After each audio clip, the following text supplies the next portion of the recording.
मेरे सभी प्रिय साथियों को मेरा प्यार भरा नमस्कार।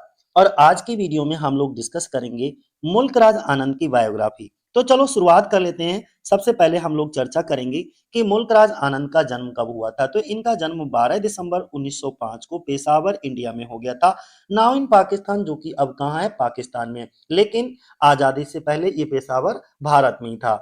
इसके बाद हम लोग चर्चा करेंगे किसकी, इनकी मृत्यु की, कि इनकी मृत्यु कैसे हुई है। तो इनकी मृत्यु जो है वो निमोनिया नामक बीमारी से होती है। और कब होती है? 28 सितंबर 2004 को हो जाती है, पुणे महाराष्ट्र में।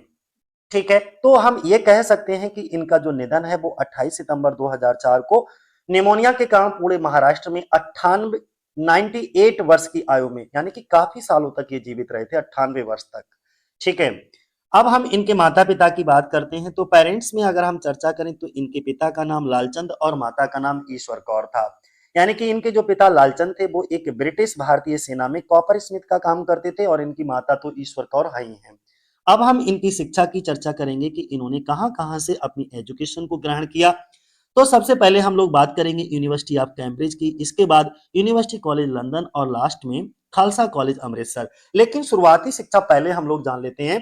तो इन्होंने जो शुरुआती एजुकेशन लिया था वो खालसा कॉलेज अमृतसर से प्राप्त की, और आगे की पढ़ाई करने के लिए ये यूनिवर्सिटी कॉलेज लंदन और कैम्ब्रिज विश्वविद्यालय, जो कैम्ब्रिज यूनिवर्सिटी इंग्लैंड थी, वहां से आगे की पढ़ाई इन्होंने की, आगे की शिक्षा ग्रहण की। इसके बाद हम मैरिज की बात करेंगे। इन्होंने दो शादियां की।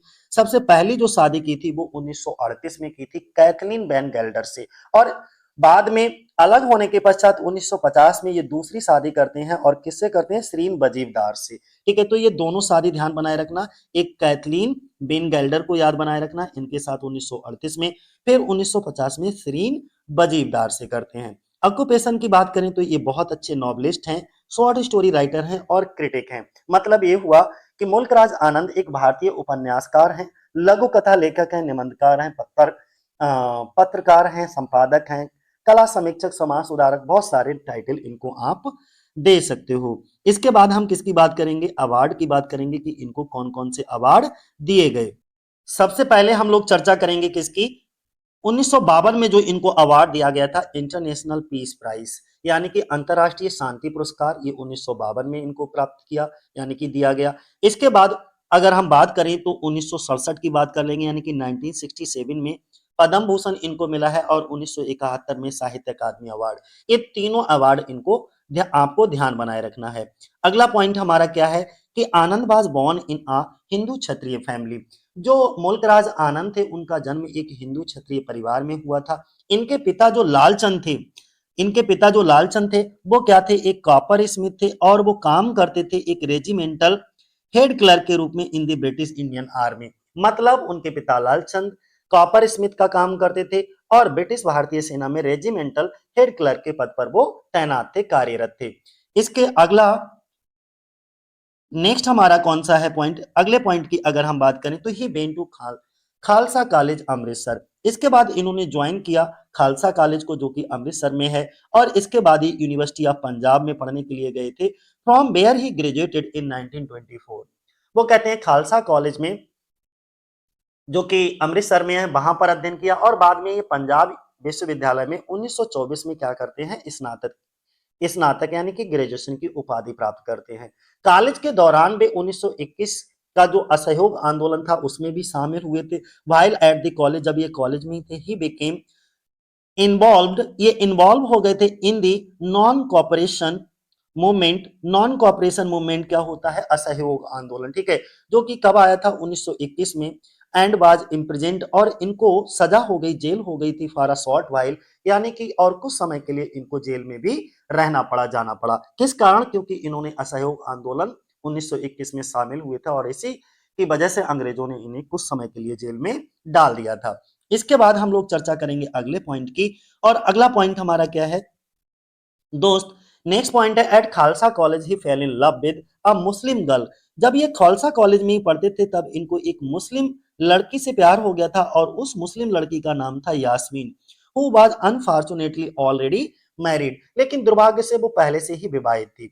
मतलब यह है कि खालसा कॉलेज में उन्हें यास्मीन नामक एक मुस्लिम युवती से प्रेम हो गया, जो पहले से ही विवादित विवाहित थी। वे उसके साथ कश्मीर भाग जाना चाहते थे। कौन? आ, मुल्कराज आनंद वांटेड, चाहते थे टू इलोप, भाग जाना चाहते थे, विदर उसके साथ टू कश्मीर, कश्मीर भाग जाना चाहते थे।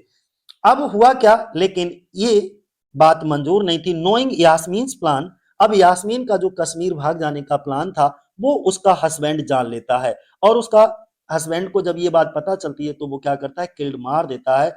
उसके लिए on the day she was to flee, जिस दिन वो भागने वाली होती है उसी दिन यास्मीन की हत्या कर दी जाती है। किसके द्वारा? उसके पति के द्वारा, क्योंकि उसके पति को इसके भाग जाने की योजना का पता चल गया था।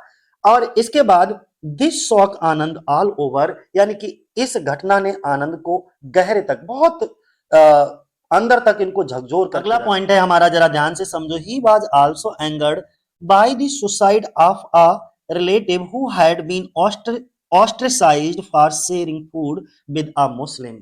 क्या हुआ कि वे अपने एक रिश्तेदार की आत्महत्या से भी अत्यंत दुखी और क्रोधित हुए। क्यों क्रोधित हुए? जिसे केवल एक मुस्लिम के साथ भोजन करने के कारण समाज से ऑस्ट्रेसाइज्ड कर दिया गया, बहिष्कृत कर दिया गया। ठीक है, और इन घटनाओं ने क्या हुआ, दीज इवेंट्स इंस्पायर्ड हिम, इन घटनाओं ने उसे इंस्पायर किया, प्रेरित किया, टू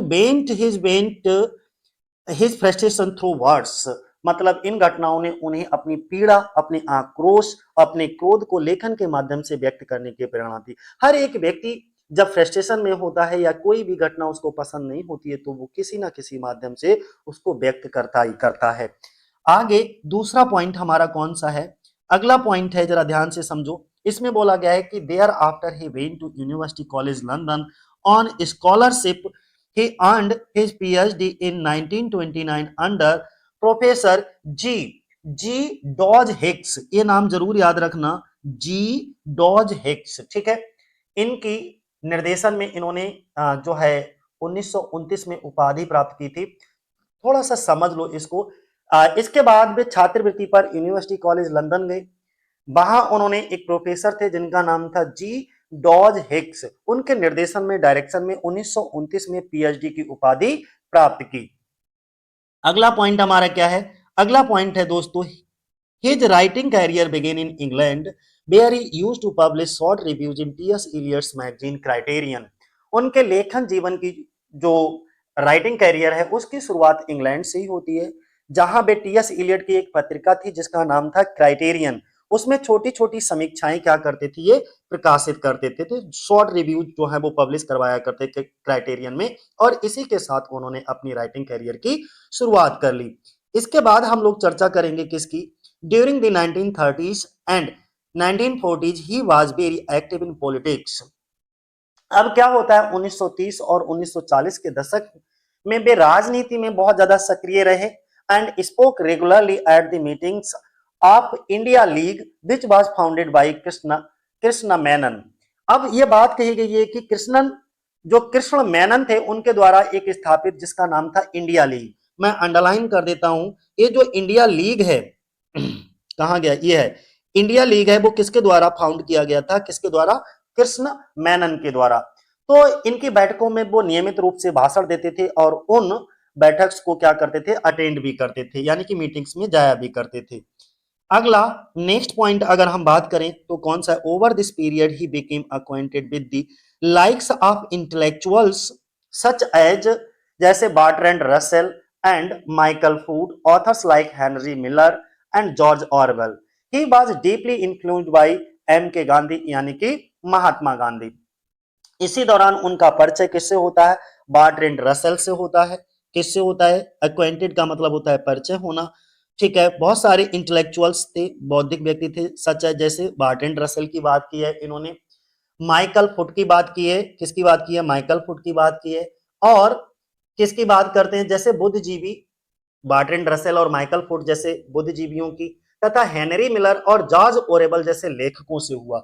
इसके बाद में जो हेनरी मिलर और जॉर्ज ओरेबल हैं, इस तरीके के लेखकों से भी इनका परिचय होता है। वे महात्मा गांधी के विचारों से बहुत ज्यादा प्रभावित थे, बहुत ज्यादा इन्फ्लुएंस थे। अगला पॉइंट हमारा कौन सा है? नेक्स्ट पॉइंट की अगर हम बात करें, आनंद came to India in 1932 and stayed at the Sabarmati Ashram with Mahatma Gandhi for 3 months. 1932 में मुल्कराज आनंद भारत आए और महात्मा गांधी के साथ साबरमती आश्रम में 3 महीने रहे। वहीं उन्होंने अपना एक उपन्यास था, there he revise the manuscript of the novel Untouchable, most famous novel है इनका, which was later published by the British firm, ठीक है, विजार्ड, ऑन 1 मई 1935। ठीक है, तो ध्यान बनाए रखना क्या हुआ कि जब ये महात्मा गांधी के साथ साबरमती आश्रम में 3 महीने से रह रहे थे, तो वहीं पर उन्होंने क्या करा, इनका एक उपन्यास था अनटचेबल। ठीक है, ये मानुस्क्रिप्ट थी, पांडुलिपि थी, उसका संशोधन किया, जिसे बाद में 1 मई 1935 को एक ब्रिटिश पब्लिशर संस्था है बिजार्ड, ठीक है, उसके द्वारा इसको क्या किया गया, प्रकाशित किया गया। तो इसमें कुछ पॉइंट आपको ध्यान रखना है, बिजार्ड के द्वारा इसको पब्लिश किया गया था, ठीक है, किसको, अनटचेबल को, और कब। अब हम लोग बात करेंगे अगले पॉइंट की। अगला पॉइंट कौन सा है हमारा कि 1935 he played an important role in the founding of the Progressive Writers Association in London along with the writers Sajjad Zaheer and Ahmed Ali. ये दो नाम आपको जरूर ध्यान बनाए रखना है, पहला नाम जो है सज्जाद जहीर का है और दूसरा नाम अहमद अली।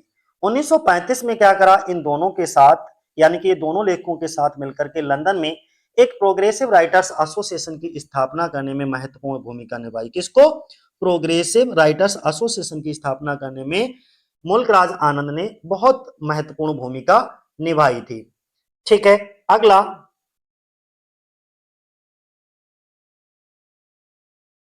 नेक्स्ट पॉइंट हमारा कौन सा है, his heart wrenching novel Two Leaves and a Word came in 1937। The same year he joined the International Brigade in the Spanish Civil वार।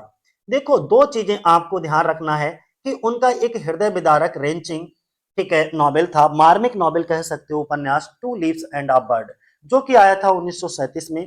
ठीक है, उसी वर्ष उन्होंने स्पेन में गृह युद्ध चल रहा था, उसमें स्पेनिश सिविल वार चल रहा था, इसमें इंटरनेशनल ब्रिगेड में भी भाग लिया था। ठीक है, तो जब स्पेन में सिविल वार चल रहा था, उस समय इन्होंने किसको ज्वाइन किया था, इंटरनेशनल ब्रिगेड को भी ज्वाइन किया था, और 1937 में इनका एक बहुत बढ़िया नॉवेल आया था, Two Leaves and a Bird. अब अगला हम बात करते हैं 1938 में। अब हम लोग आ जाते हैं, और आप जानती हो कि 1938 में क्या होता है, लंदन में उनकी मुलाकात एक अभिनेत्री होती है, एक हीरोइन होती है, जिनका नाम होता है कैथलीन कैथलीन बेन गेल्डर, उनसे होती है, और दोनों 1938 में ही शादी कर लेते हैं। अगला नेक्स्ट पॉइंट हमारा कौन सा है, their union produced a daughter, the marriage however unravelled and the couple divorced in 1948। बोला गया है कि इस विवाह से उनकी एक पुत्री को जन्म होता है, किंतु ये विवाह सफल नहीं रहा, और 1948 में दोनों एक दूसरे से अलग हो जाते हैं, डाइवोर्स ले लेते हैं, तलाक ले लेते हैं। अब हम अगला बात करते हैं इन 1939 की।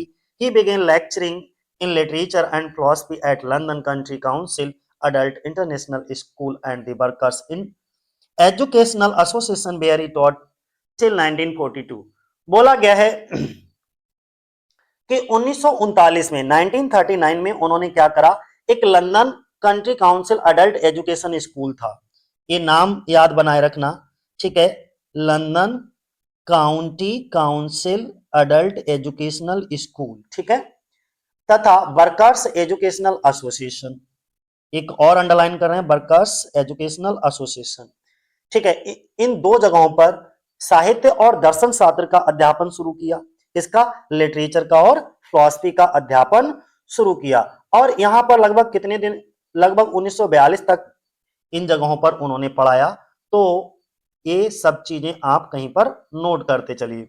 अगला पॉइंट हमारा क्या है, 1939 में he wrote the village which was the first part of the trilogy that. बोला गया है कि 1939 में उन्होंने दी ब्लेज लिखा, जो उनकी प्रसिद्ध ट्रायोलॉजी का पहला उपन्यास था। ठीक है, that would include the novels Across the Black Waters 1940 and The Sword and Sickles 1942। The trilogy was about the rebellious, ठीक है, adolescent and his experiences in the World war second. बोला गया है कि उसके अन्य भाग जैसे अक्रॉस द ब्लैक वाटर जो कि 1940 में आया, और इसके बाद the Sword and the sickle 1942 में, ये तीनों ट्रायोलॉजी हैं। तो ध्यान बनाए रखना, द ब्लिज पहली, इसके बाद अक्रॉस द ब्लैक वाटर, और तीसरी ट्रायोलॉजी थी the Sword and the sickle. इसमें क्या होता है कि एक विद्रोही किशोर दिखाया जाता है, युवा दिखाया जाता है, उसके युद्धकालीन अनुभवों पर ये पूरी की पूरी ट्रायोलॉजी जो है वो आधारित है।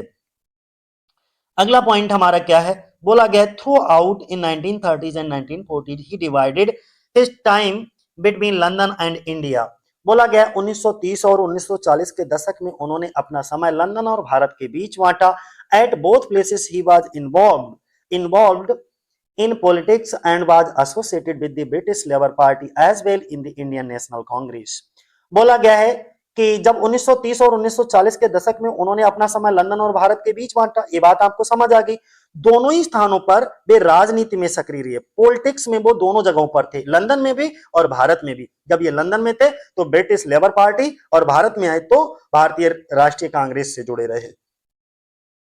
इसके बाद हम लोग चर्चा करते हैं किसकी, आनंद बख्श as a broadcaster and script writer in a film division of the BBC in London during world war second.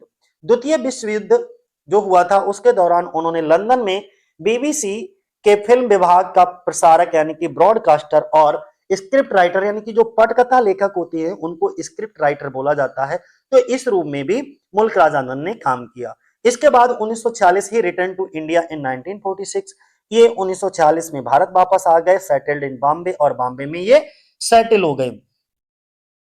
ठीक है, दिस सेम, अब आगे, same year he founded the fine arts magazine मार्ग इन 1946। मोस्ट इंपॉर्टेंट है, जब ये 1946 में भारत लौटे और मुंबई में बस गए तो उसी साल 1946 में ही क्या करा इन्होंने, एक कला की पत्रिका थी जिसका नाम था मार्ग, उसकी स्थापना की। ठीक है, अब 1950 में हम पहुंचते हैं। 1950 में क्या होता है, ये शादी कर लेते हैं शरीन बजीबदार से जो कि एक क्लासिकल डांसर होती हैं। ठीक है, शरीन बजीबदार। अगला नेक्स्ट पॉइंट हमारा क्या है, अगला पॉइंट है जिसमें बोला गया ही spent the next several years from 1948 to 1966 teaching at various universities। during the 1960s he served as Tagore Professor of Literature and Fine Art at Lalit Kala Academy from 1965 to 1970। he also became the president of Lokayata Trust in 1970। खैर वो आगे का है, अभी हम यहीं तक बात करते हैं। ठीक है, पहले इतना पॉइंट समझो, ही स्पेंट, तो क्या करा 1948 से 1966 तक उन्होंने बहुत सारे यूनिवर्सिटीज थी जिसमें उन्होंने टीचिंग का काम किया, अध्यापन का काम किया 48 से 66 तक। 1960 के दशक में भी पंजाब विश्वविद्यालय यानी कि जो पंजाब यूनिवर्सिटी थी उसमें Tagore professor of literature and fine art रहे थे। ठीक है, तो ये बहुत मोस्ट इंपॉर्टेंट पॉइंट है, Tagore professor of literature and fine art कहाँ रहे थे, ये पंजाब यूनिवर्सिटी में। इसके बाद अगला पॉइंट क्या है हमारा, नेक्स्ट पॉइंट है he served as a fine art chairman in Lalit Kala academy from 1965 to 1970 and he also became the president of Lokayata trust in 1970। 1965 से 1970 तक वे ललित कला अकेडमी के फाइन आर्ट्स के चेयरमैन रहे और 1970 में वे लोकायत ट्रस्ट के अध्यक्ष बने थे, प्रेसिडेंट बने थे। कौन से ट्रस्ट के, लोकायत। अगला हम चर्चा करते हैं नेक्स्ट, यहां तक पहले देखो, his 1953 novel the private life of an Indian Prince was more autobiographical in nature. एक नॉवेल की बात की गई और उस नॉवेल का नाम है the private life of an Indian Prince. ठीक है, यही नॉवेल है। ये नॉवेल कब आया है, 1953 में आया है। काफी हद तक ये ऑटोबायोग्राफिकल था यानी कि आत्मकथात्मक था। 1950 में उन्होंने सेवन एजेस ऑफ मैन नामक 7 भागीय आत्मकथा लिखनी शुरू की थी। आगे देखो बोला गया है इन 1950 आनंद embarked on a project to write a 7-part autobiography entitled Seven Ages of Man Beginning। ठीक है, तो ये 7 एजेस ऑफ मैन ये जरूर ध्यान बनाए रखना। ठीक है, ये कब, 1950 में इसको, ये भी एक ऑटोबायोग्राफी ही थी। ठीक है, इसको लिखना शुरू करते हैं जिसका पहला भाग 7 समर्स था जो कि 1951 में आया था, यानी कि 1951 में भी 7 समर्स इसका क्या था, पहला भाग था। अब हम आगे थोड़ा सा बढ़ते हैं। One part Morning Face 1968 won Hindi Sahitya Akademi award 1971। ठीक है, तब वो कहते हैं कि इसका एक भाग मॉर्निंग फेस भी है जो 1968 में आया है और 1971 में इसी मॉर्निंग फेस के लिए इनको साहित्य अकादमी अवार्ड से भी सम्मानित किया गया। वे इस आत्मकथा के केवल 4 भाग ही पूरा कर सके थे, बहुत ज्यादा नहीं, यानी कि could complete only 4 parts। अगला क्या है, नेक्स्ट पॉइंट है, नेक्स्ट पॉइंट की अगर हम बात करें, he was honoured with the Padma Bhushan. इसके बाद में क्या है, इनको ऑनर दिया गया, यानी कि पद्म भूषण, जो कि साहित्य और शिक्षा के क्षेत्र में उनकी महान योगदान के लिए दिया गया था। भारत सरकार ने उन्हें 1967 में देश का तीसरा सर्वोच्च नागरिक सम्मान होता है पद्म भूषण, उससे सम्मानित किया गया था। ठीक है, कब ये सम्मानित किया गया था इसको, पद्म भूषण से इनको, जो कि इंडिया का थर्ड हाईएस्ट सिविलियन अवार्ड है 1967 में। ठीक है, और किसके लिए, vast contribution in the field of literature and education. अगला पॉइंट क्या है, he was fine art chairman at Lalit Kala Academy. अब क्या होता है कि 1965 से 1970 तक 5 वर्ष ललित कला अकेडमी के फाइन आर्ट्स चेयरमैन रहे। ठीक है, नेशनल अकेडमी ऑफ आर्ट्स, और 1965 से 1970 तक रहे थे। अब इन 1970 की बात करें, यानी कि 1970 में he began president of Lokayata trust for creating a community and cultural centre in the village of Hauz Khas, new Delhi. देखो, दो चीजें यहां पर नोट कर लीजिएगा कि 1970 में वो लोकायत ट्रस्ट था, उसके अध्यक्ष बने थे। तो क्वेश्चन पूछा जाए कि मुल्क राज आनंद को लोकायत ट्रस्ट का अध्यक्ष प्रेसिडेंट कब बनाया गया, तो 1970 में, और 1965 तक वो ललित कला अकादमी फाइन आर्ट्स के चेयरमैन रहे थे। अच्छा, ये जो 1970 में लोकायत ट्रस्ट था, जिसका उद्देश्य नई दिल्ली के हौज खास में एक सामुदायिक एवं सांस्कृतिक केंद्र की स्थापना करना था। अब अगला पॉइंट हमारा क्या है, ही डाइड ऑफ निमोनिया। इनकी जो मृत्यु है वो निमोनिया से हो जाती है in Pune on 28 September 2004 at the age of 98। बोला गया है कि 28 सितंबर 2004 को 98 वर्ष की आयु में पुणे में। अब हम लोग चर्चा करेंगे मुल्क राज आनंद के कुछ मेजर वर्क हैं उनके ऊपर, लेकिन इनके मेजर वर्क्स में सबसे पहले हम लोग नॉवेल्स को देख लेते हैं। सबसे पहले इनका मोस्ट इंपॉर्टेंट नॉवेल है 1935 में आया अनटचेबल। अच्छा, ये जो नॉवेल था इसका मुख्य थीम यही था, अनटचेबिलिटी, जिसमें जाति भेद, सामाजिक अन्याय, और ये जो कहानी है ना, वो एक दिन के भीतर जो है एक अछूत सफाई कर्मी दिखाया जाता है जिसका नाम बाखा होता है, उसके जीवन की घटनाओं का पूरा चित्रण इसमें किया गया है। और मुल्क राज आनंद का ये जो उपन्यास है वो भारतीय समाज में जाति व्यवस्था और छुआछूत की जो अमानवीयता होती है उसको बहुत अच्छे से उजागर करता है। तो ध्यान बनाए रखना, इसका हीरो बाखा है। मुल्क राज आनंद का ये पहला नॉवेल है।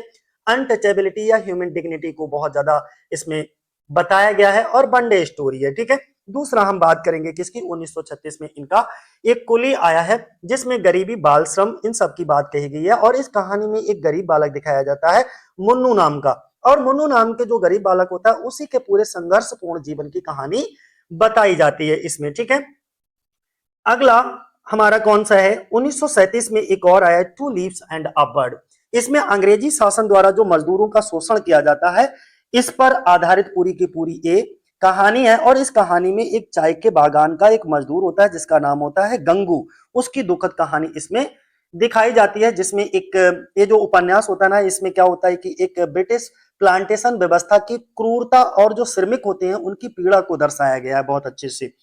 फिर 1939 में, यानी कि 1939 में अगर हम बात करें तो laments on the death of a master of art, ये 1939 में आया है। इसमें क्या होता है, ये जो पूरा का पूरा उपन्यास है वो शिक्षित बेरोजगारी, जो शिक्षित लोग हैं वो बहुत ज्यादा बेरोजगार हैं, अनएम्प्लॉयमेंट है, यानी कि इसकी जो मेन थीम है वो एजुकेटेड अनएम्प्लॉयमेंट है। सामाजिक विडंबना इसमें दिखाई जाती है, एक उच्च शिक्षित युवक के संघर्ष और उसके निराशा का बहुत अच्छे से चित्रण किया गया है कि डिग्री होने के बावजूद रोजगार ना मिलने की समस्या को इसमें बेहतर तरीके से उजागर किया गया है। अगला एक और इनका उपन्यास है 1939 में आया, दी ब्लेज। अगर हम दी ब्लेज की बात करें, इसमें ग्रामीण जीवन और जो सामाजिक परंपराएं होती हैं उसकी कहानी होती है। इसमें एक लाल सिंह नाम के व्यक्ति होते हैं, ठीक है, उनके जीवन और गांव की समस्याओं का बहुत अच्छे से चित्रण किया गया है। ठीक है, तो हीरो इसके लाल सिंह ही होते हैं। और दी ब्लेज एक क्या है, ट्रायोलॉजी है, और दी ब्लेज ट्रायोलॉजी का ये सबसे पहला नॉवेल है। इसका दूसरा नॉवेल 1939 में अक्रॉस द ब्लैक वाटर है। अक्रॉस द ब्लैक वाटर की बात करें तो इसमें वर्ल्ड वॉर फर्स्ट, यानी कि प्रथम विश्व युद्ध का जो औपनिवेशिक सेना होती है वो इसका मेन थीम होता है। और इसमें एक भारतीय सैनिक होता है लालू, उसकी युद्ध की यात्रा इसमें दिखाई जाती है। ठीक है, भारतीय सैनिक लालू की युद्ध यात्रा इस नॉवेल के अंदर दिखाई जाती है, जिसमें भारतीय सैनिकों की पीड़ा और युद्ध का जो ट्रेजेडी होता है उसका चित्रण बहुत अच्छे से किया गया है। अच्छा, अक्रॉस द ब्लैक वाटर की बात करें तो इसका हीरो भी कौन है, लालू है, और इसमें वर्ल्ड वॉर फर्स्ट की कहानी दिखाई जाती है। और दूसरी चीज याद रखना, ये सेकेंड नॉवेल है, जो द ब्लिज ट्रायलॉजी थी मुल्क राज आनंद की, उसका सेकेंड नॉवेल है। और द ब्लिज ट्रायलॉजी का थर्ड नॉवेल कौन सा है, 1942 में आया, the sword and the sickle.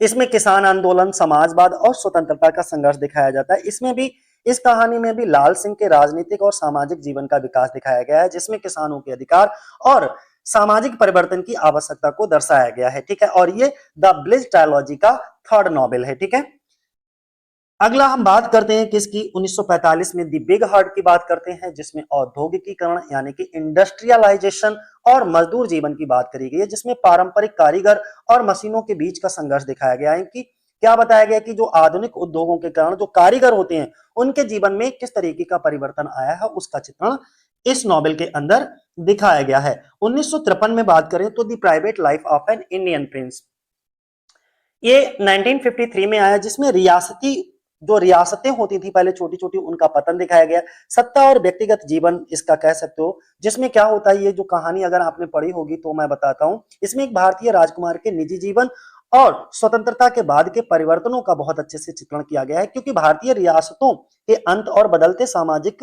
राजनीतिक माहौल को इसके अंदर दर्शाया गया है। तो ध्यान बनाए रखना इसमें। चलो आगे देखो, 1960 की अगर हम बात करें तो the old women and the cow की बात करेंगे, जिसमें स्त्री शोषण, सामाजिक अन्याय। इस कहानी में गौरी नाम की एक महिला का संघर्ष दिखाया जाता है, और इसमें महिलाओं की स्थिति, गरीबी और सामाजिक भेदभाव का बहुत ही रियलिस्टिक जो है चित्रण किया गया है। अगला 1961 में दी रोड की बात करते हैं, जिसमें जाति भेद और श्रमिक जीवन की कहानी बताई गई है, जिसमें सड़क एक सड़क का निर्माण दिखाया जाता है, उसमें लगे कुछ दलित मजदूरों का संघर्ष दिखाया जाता है, जिसमें समाज में असमानता और सम्मान की आवश्यकता पर बल दिया जाता है। मैं ये कह सकता हूँ इक्वलिटी और कास्ट डिस्क्रिमिनेशन इसके अंदर बहुत ज्यादा दिखाया गया। और दूसरी चीज, इस नॉवेल के अंदर लेबर और उसकी डिग्निटी की बात करी गई है। अगला 1963 में the death of a hero, ये इसमें वीरता, बलिदान और सामाजिक संघर्ष दिखाया जाता है। एक साधारण व्यक्ति के जीवन, आदर्श और उसके संघर्ष का चित्रण किया गया है। ये उपन्यास सच्ची वीरता, त्याग और मानवीय मूल्यों को प्रस्तुत करता है, जिसमें हीरोइज्म है, कुछ सैक्रिफाइस देखने को मिलेगा, बहुत सारे ह्यूमन वैल्यूज को भी देखने के लिए मिलेगा। तो हमने क्या बताया, अनटचेबल 1935 में, बाखा ध्यान बनाए रखना, कुली में 1936 मुन्नू के याद बनाए रखना, हीरो है। Two Leaves and a Bird की बात करें 1937 में आया, गंगू ध्यान बनाए रखना। Laments on the death of a master of art 1939 में आया, जिसमें एजुकेटेड अनएम्प्लॉयमेंट की बात कही गई थी। द ब्लिज की बात करें तो 1939 में लाल सिंह, ठीक है, रूरल लाइफ की बात करी गई है। अक्रॉस द ब्लैक वाटर, इसमें लालू दिखाया जाता है मेन कैरेक्टर, और इसमें वर्ल्ड वॉर फर्स्ट की बात करी जाती है। स्वॉर्ड एंड सिकल की बात करें तो इसमें ये कब आया था, 1942 में आया था। इसमें भी मेन कैरेक्टर जो है वो लाल सिंह ही था, और इसमें पीजेंट मूवमेंट को दिखाया गया है बेसिकली। दी बिग हार्ट की बात कर लें तो ये 1945 में आया है, और अनंता इसका हीरो होता है, जिसमें इंडस्ट्रियलाइजेशन की बात करी गई है। Private life of an Indian Prince 1953 में आया है, इसमें इंडियन प्रिंस होता है और decline of the princely states की बात कही गई है। अगला the old women and the cow की बात करें तो ये 1960 में आया, गौरी इसका मेन कैरेक्टर होता है, और वुमेन्स ऑपरेशन की बात करी गई है इसमें। ठीक है, दी रोड की बात करें तो 1961 में ये आया है, और भीकू नाम का मेन कैरेक्टर होता है, कास्ट और लेबर के ऊपर ये पूरी कहानी होती है। The death of a hero 1963 में आया है, और हीरोइज्म और सैक्रिफाइस को इसमें बताया गया है बहुत अच्छे से। ठीक है, अगला हम बात करते हैं इनके कुछ ऑटोबायोग्राफिकल वर्क। इसमें अगर हम पहला ऑटोबायोग्राफिकल वर्क बात करें तो सेवन एजेस ऑफ मैन, जो कि एक नॉवेल है। ठीक है, मुल्क राज आनंद का ये ऑटोबायोग्राफिकल जो नॉवेल का सीरीज है ये कह सकते हो। इसमें उन्होंने अपने बचपन, युवावस्था, शिक्षा, सामाजिक अनुभवों और लेखक बनने तक की यात्रा का बहुत अच्छे से चित्रण किया है। अब बात करते हैं हम सेवन समर्स की, जो कि 1951 में आया। अब ये सेवन एजेस ऑफ मैन की श्रृंखला का सबसे पहला उपन्यास है, ध्यान बनाए रखना। इसमें मुल्क राज आनंद ने अपने बचपन की यादों, पारिवारिक जीवन या जो सामाजिक वातावरण होता है, या हम ये कह सकते हैं कि भारतीय समाज की जो रूढ़ियां होती हैं उनका बहुत अच्छे से चित्रण किया गया है इसके अंदर। और ये एक संवेदनशील बालक की दृष्टि से समाज को देखने का प्रयास किया गया है। ठीक है जी, बस इसमें ध्यान बनाए रखना है ये कब पब्लिश हुआ है, तो 1951 में। पहला ऑटोबायोग्राफिकल सीरीज है सेवन एजेस ऑफ मैन। अगर आपसे क्वेश्चन पूछा जाए कि मुल्क राज आनंद का first novel of the autobiographical series कौन सा है? Seven Ages of Man. और इसका पहला नोबेल कौन सा है? तो सेवन समर्स है, जो कि 1951 में आया है। ठीक है, ऑटोबायोग्राफिकल नोबेल की बात कर रहा हूं मैं। इसमें बहुत सारे हैं। सेवन एजेस ऑफ मैन की सीरीज की बात करें तो इसमें बहुत सारी इंपॉर्टेंट बुक्स थी, मैं थोड़ा सा बता दूं, इसमें नहीं दिया है बुक के अंदर, जिसमें सेवन समर्स पहला था। मॉर्निंग फेस एक था, जिसके लिए इनको साहित्य अकादमी अवार्ड मिला था, जो कि 1968 में आया था, लेकिन जो साहित्य अकादमी अवार्ड मिला था वो 1971 में मिला था, कंफ्यूज नहीं होना दोस्त। ये भी Seven Ages of Man series का ही हिस्सा है। मॉर्निंग फेज पहली सेवन समर्स, दूसरा मॉर्निंग फेज, और तीसरा अगर इंपॉर्टेंट बुक की बात करें तो Confession of a Lover, Bubble है, पिलर्स ऑफ अ क्लाउड है, One Day of a Season of Rain है, सेवन एजेस ऑफ मैन, ये सभी इसके इंपॉर्टेंट पार्ट। अब हम इनके प्ले की बात करते हैं कि कौन कौन से इनके प्लेज हैं। एक ही प्ले की बात करेंगे, 1943 में आया है, इंडिया स्पीक्स। जो इंडिया स्पीक्स आया है ये 1943 में आया है, ठीक है। 1943 में मुल्कराज आनंद की एक महत्वपूर्ण राजनीतिक और जो सामाजिक प्ले या ड्रामा या नाटक कृति कह सकते हो इसको, ये जो है रचना भारत की स्वतंत्रता, राष्ट्रीय चेतना, सामाजिक न्याय और जो औपनिवेशिक शासन के विरुद्ध भारतीय जनता की आवाज को प्रस्तुत करने वाला नाटक था ये, ठीक है। इसमें भारतीय समाज की समस्याओं और उनकी स्वतंत्रता की आकांक्षाओं को बहुत अच्छे से प्रभावशाली ढंग से व्यक्त किया गया है, ठीक है। आगे अगर हम बात करें तो पब्लिशिंग डेट ध्यान बनाए रखना है 1943। जॉनर क्या है? ये एक प्ले है, ड्रामा है। किसके द्वारा लिखा गया? मुल्कराज आनंद के द्वारा। अगर मेन थीम कभी कभी पूछा जाए तो नेशनलिज्म, फ्रीडम, सोशल जस्टिस, ये इसकी कुछ मेन थीम हो सकती है। अगर बैकग्राउंड की बात करें तो इंडियन इंडिपेंडेंस मूवमेंट के ऊपर ये पूरी की पूरी कहानी चलती रहती है। अब हम किसकी बात करते हैं? इनके कुछ नॉन फिक्शन वर्क हैं, जिसमें सबसे पहला नॉन फिक्शन वर्क 1946 में आया है, जिसका नाम है apology for heroism, a brief autobiography of ideas, 1946। ये मुल्कराज आनंद की एक महत्वपूर्ण नॉन फिक्शन पुस्तक है, ध्यान बनाए रखना। और इसमें उन्होंने अपने साहित्यिक विचारों या जो मानवतावाद होता है, समाजवाद होता है, या जो लेखक के दायित्वों पर चर्चा की गई है इसमें, कि एक लेखक के कौन कौन से दायित्व होते हैं, ये उनकी विचारधारा का एक आत्मकथात्मक विवरण, ये कह सकते हो कि ऑटोबायोग्राफी ऑफ आइडियाज है, ठीक है। जिसकी पब्लिशिंग डेट ध्यान बनाए रखना है 1946 है। जॉनर इसका क्या? नॉन फिक्शन है। सब टाइटल की बात करें तो a brief autobiography of ideas है। फोकस इसमें क्या किया गया है? आनंद की जो लिटरेरी और सोशल फिलॉसफी है उस पे यहाँ पे फोकस किया गया है। रूट एंड फ्लावर्स की बात करते हैं तो ये 1972 में आया है, ठीक है। इस पुस्तक में भारतीय संस्कृति, कला, साहित्य और परंपराओं पर मुल्कराज आनंद के जो निबंध होते हैं यानी कि एसे संकलित हैं, वे भारतीय सांस्कृतिक विरासत और उनके आधुनिक विचारों के बीच संबंध को स्थापित करते हैं। जो एग्जाम पॉइंट्स हैं वो आपके ये हैं कि पब्लिशिंग डेट याद बनाए रखना है कि रूट्स एंड फ्लावर्स जो है वो कब आया? 1972 में। इसका जॉनर क्या है? तो एसे कलेक्शन है, ये एक एसे कलेक्शन है, कहीं नोट कर लीजिए। और इसकी थीम कभी पूछ लेंगे तो इंडियन कल्चर एंड हेरिटेज हो जाएगी।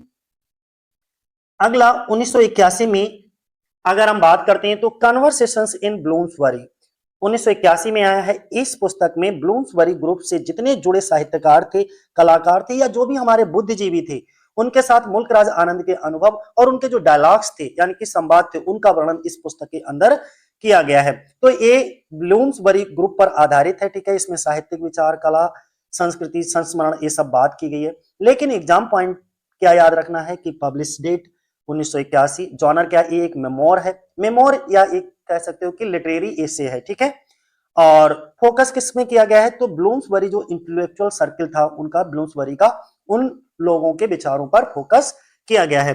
चौथा अगर अगला हम बात करते हैं 1998 में, नाइन मूड्स ऑफ भारत। यह पुस्तक भारतीय सौंदर्य शास्त्र, जो इंडियन एस्थेटिक्स होते थे, या भरत मुनि के जो नाट्य शास्त्र में वर्णित 9 रस होते थे, उनको व्याख्या करती है, ठीक है। ये कब पब्लिश हुई है? 1998 में। इसका जॉनर क्या है? लिटरेरी क्रिटिसिज्म या कल्चरल स्टडीज कह सकते हो, ठीक है। भारत नाट्य शास्त्र की को यहां पर फोकस किया गया है बेस। पावर एंड पिटी की बात कर लो अब।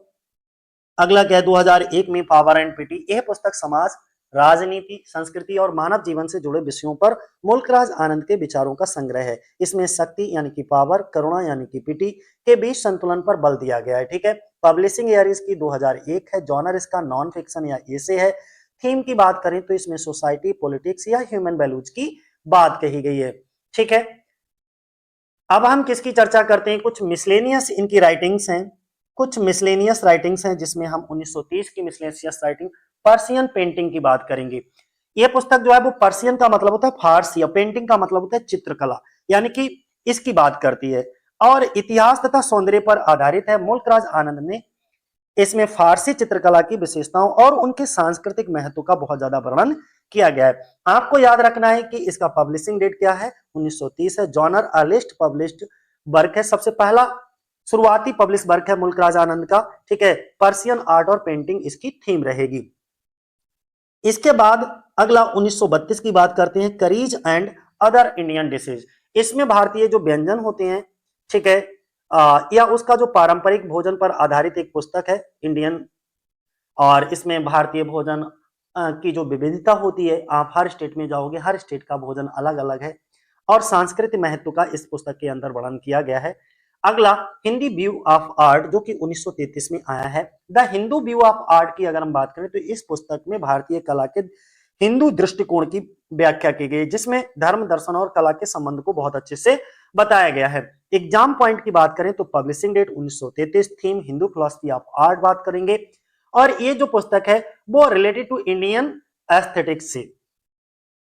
अगला हम नेक्स्ट 1933 की बात करते हैं, जिसमें the golden breath studies in 5 poets of the new India, और ये कब आई है, 1933 में आई है। इसका जॉनर क्या है, हमारा लिटरेरी क्रिटिसिज्म है। फोकस इसमें किया गया है 5 मॉडर्न इंडियन पोइट्स, यानी कि ये जो पुस्तक है ना वो भारतीय आधुनिक भारत के 5 प्रमुख कवियों के साहित्य और उनके विचारों का आलोचनात्मक अध्ययन प्रस्तुत किया गया है इस पुस्तक के अंदर। अगला 1947 की बात करते हैं। 1947 में क्या है, the brides book of beauty, ठीक है। ये कोलाबरेशन विद दी कृष्णा हती सिंह करके थे, उनके साथ मिलकर के इसको लिखा गया है। इस पुस्तक में क्या बात कही गई है, जैसे विवाह की बात करी गई, सौंदर्य की बात की, स्वास्थ्य या दुल्हन की तैयारी से संबंधित व्यवहारिक सुझावों पर आधारित है, ठीक है। और इसको इन्होंने कोलाबरेशन में लिखा था कृष्णा हती सिंह के साथ। ब्यूटी एंड ग्रूमिंग के पर आधारित है ये पूरी पुस्तक। अगला 1948 की हम बात कर लेते हैं, क्या है, द किंग एम्परर्स इंग्लिश। 1948 में ये जो पुस्तक है ना वो अंग्रेजी भाषा का जो औपनिवेशिक प्रभाव या भारतीय समाज में उनके उपयोग पर व्यंग्यात्मक एवं आलोचनात्मक दृष्टि को प्रस्तुत किया गया है। बट याद इतना रखना है बस, 1948 का पब्लिशिंग डेट याद रखना है, और इंग्लिश लैंग्वेज और कॉलोनियलिज्म पर आधारित है, सैटिरिकल वर्क कह सकते हो, ठीक है। इंडियन थिएटर की बात करते हैं 1950 में।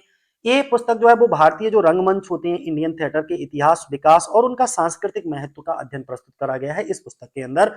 पब्लिशिंग डेट ध्यान रखना है बस, 1950, ठीक है। 7 little known birds of the inner eye, ये 1978 में आई है, ठीक है। और ये एक चिंतनशील यानी कि रिफ्लेक्टिव और दार्शनिक रचना है, जिसमें लेखक की कल्पना, आत्मचिंतन या जो मानवीय अनुभव को प्रतीकात्मक रूप से प्रस्तुत किया गया है। बस पब्लिशिंग डेट ध्यान बनाए रखना, 1978 है। थीम रिफ्लेक्शन एंड फिलॉसफी हो जाएगा, ठीक है। कौन, 7 little known birds of the inner eye. अब हम किसकी बात करेंगे, अब हम बात करते हैं इनके शॉर्ट स्टोरी कलेक्शन की। शॉर्ट स्टोरी कलेक्शन में हम ऐसे पढ़ देते हैं, डिटेल नहीं करेंगे, ठीक है, क्योंकि इनको सेपरेट वीडियोस में हम आपको बताएंगे। इनका शॉर्ट स्टोरी कलेक्शन 1934 में आया था, the lost child and other stories. इसके बाद हम बात करेंगे एक और शॉर्ट स्टोरी कलेक्शन आया है 1944 में, द बारवा ट्रेड यूनियन, ठीक है। अगला अगर हम बात करते हैं 1947 में एक और शॉर्ट स्टोरी कलेक्शन है, the tractor and the corn goddess and other stories करके।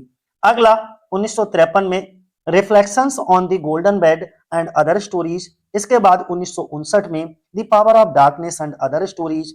इसके बाद 1966 में लाजवंती एंड अदर स्टोरीज। 1973 में बिटवीन टीयर्स एंड लाफ्टर।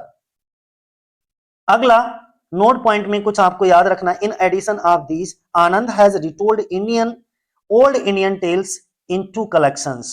अगला कौन से हैं, 1946 में इंडियन फेरी टेल्स और 1961 में मोर इंडियन फेरी टेल्स, ठीक है। आनंद की कुछ पॉपुलर शॉर्ट स्टोरीज हैं जिनको आपको ध्यान में बनाए रखना है, वो कौन कौन सी हैं, जरा थोड़ा नीचे स्क्रॉल कर लेते हैं। द लायर है, ओल्ड बापू है, द थीप है, ठीक है। इसके बाद में थीप के बाद में द सिग्नेचर है, लॉस्ट चाइल्ड है, द गोल्ड वॉच है, कश्मीर आइडल्स है। इसके बाद सिल्वर बैंगल्स है, टैमरिंड ट्री है, अ पेयर ऑफ मस्टक्स है, द टू लेडी रैम्स है।